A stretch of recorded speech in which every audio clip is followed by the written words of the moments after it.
All right, back at the shop. So first time out to the track with this chassis, car, motor, combo, everything. As to be expected, this car is well above my pay grade, as so to say.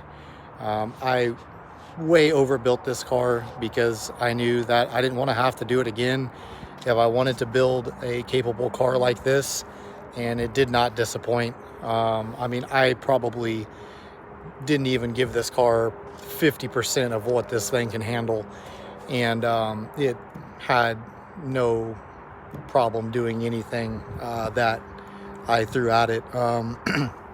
Obviously, with me being new to track racing, I've done drag racing, I've done all that stuff. I've raced in everything from, motorcycles to bicycles to I mean, all kinds of racing, but I never really did automotive racing as far as this type of circuit track. I've never done SCCA. I've never done anything aside from drag racing. So obviously that's way different. I'm not even comparing the two, and I really don't even like watching drag racing anymore, to be quite honest. But I will say that I'm going to make another part of this and go over some of the details on the car that we're going to change. So I didn't get to do the last two runs. When I got back in the car, the brake pedal just felt kind of spongy, and not because the brakes themselves were worn out or shot or anything like that. I think that it finally just got enough heat and temperature in there that any type of little air bubble or anything just really started coming to the surface. And not to mention that it is still .3 in there, not .4, so that didn't help anything either. But we're going to change all that out. I'm probably going to put a new master cylinder on it, just to go up in size. Yeah, I mean, this car it's insane how fast this car was. I mean, it was funny because there are some guys there that have been doing many track days and have a lot of experience. And I was in the B group, which is you have to go with the instructor for the first time.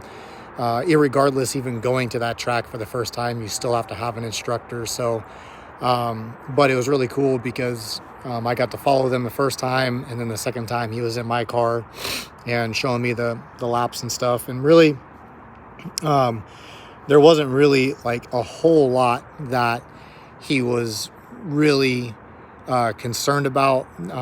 There was just like two turns I would turn in a little bit too soon, instead of just kind of like holding the line and letting the car kind of go through the proper line to come out straighter at the end. And it's not something that, I mean, in racing, would that matter? Absolutely 100%, because you want to get the maximum speed out of the turn that you can. For first time learning, obviously, yes, I want to learn the proper way to do it, because this car, whether I turned in sharp or turned in wide, it didn't really matter. It would still take it, and I could still get back over to the line. But again, that's not the proper way, and that's not how I want to learn, because the car is very forgiving. Very cool time. Lots of cool people, lots of Hondas, lots of rear-wheel drive. I mean, it was just a good experience. Very happy I went. Very happy I built the car. It does obviously cost a lot of money, and I'm going to be putting more money into the car. But as it is right now, I don't really have to spend very much more. It's just kind of refining what's already there. Obviously, new brake master cylinder, bleed the brakes, but all that sort of stuff is kind of frugal in the grand scheme of things as a car that I could take out and get faster and faster and faster and faster with, not having to make the car faster itself. So I'm happy about that. Nothing really scared me about the car. The car drives super straight. It does have an LSD transmission, so obviously that helps a lot. Could it be better? Yeah. I mean, it's still a stock Z3 transmission with LSD. But really, I mean, I'm not even concerned about any of that stuff right now. So I'm going to make another video going over what I am actually going to do to the car, what I'm going to pull off, what I'm going to change, why I'm going to change it. And I hope to hopefully inspire some more people to go out to the racetrack, take your car, whatever. I mean, there was a PT Cruiser out there, you know, I mean, there was everything from pro-charged 5.0 Mustangs that were probably making 500 plus horsepower to a PT Cruiser, literally. So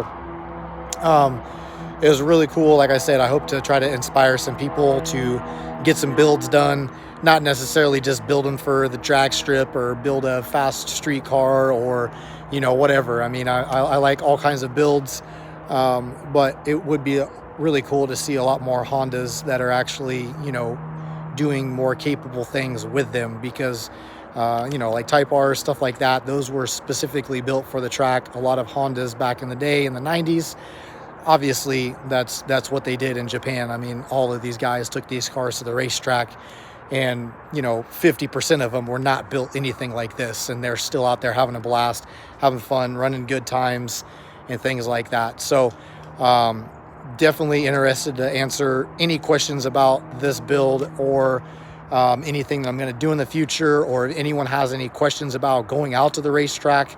I am here in Tulsa. Our local track is Hallett Motor Park Circuit, I think is what it's called. It's like 40 minutes from me in here. That would be the last session basically that we're going to be doing this year. It's going to close down here in December, so really not going to be any more going on. So I'll take this car apart, try to grow the business, obviously, try to get some, you know, stuff built up about this car, and then definitely take it out next year, even more capable, and actually start racing it. That is my goal for next year, is to get into some racing, whether that be just some local stuff at Hallett with the Kumo stuff, or, you know, whatever I can find around the United States that's sort of, you know, I don't want to say local, because nothing's going to be super local, but obviously something that's, you know, within driving distance. And who knows, we'll see how far we can take it. You know, next year we have a lot of things coming, as far as like shop stuff, and just a lot of stuff that I want to do, and some of the other guys that want to do, that help me at the other shop as well, at YTS. So yeah, I'm just glad I got to go get the experience. You know, I missed 2 runs. Oh well, big deal. It's better to be safe than have, you know, maybe a brake issue or have spongy brakes. I did check them over. Nothing's leaking, nothing's broken, you know, aside from just a spongy pedal. And those last 2 that I was going to go do were, obviously, I was going to be pushing it even harder than I was previously. So there's no point in, you know, being dangerous and having an issue. So I already had my 1 crash this year. So, but yeah, I'm super excited, guys. I tried to make some content there. Very hard to do it myself. But if anybody was there and sees this, that was at the event, definitely send me some footage if you guys have any, just anything random. I'd love to see it. And we'll talk to you guys later.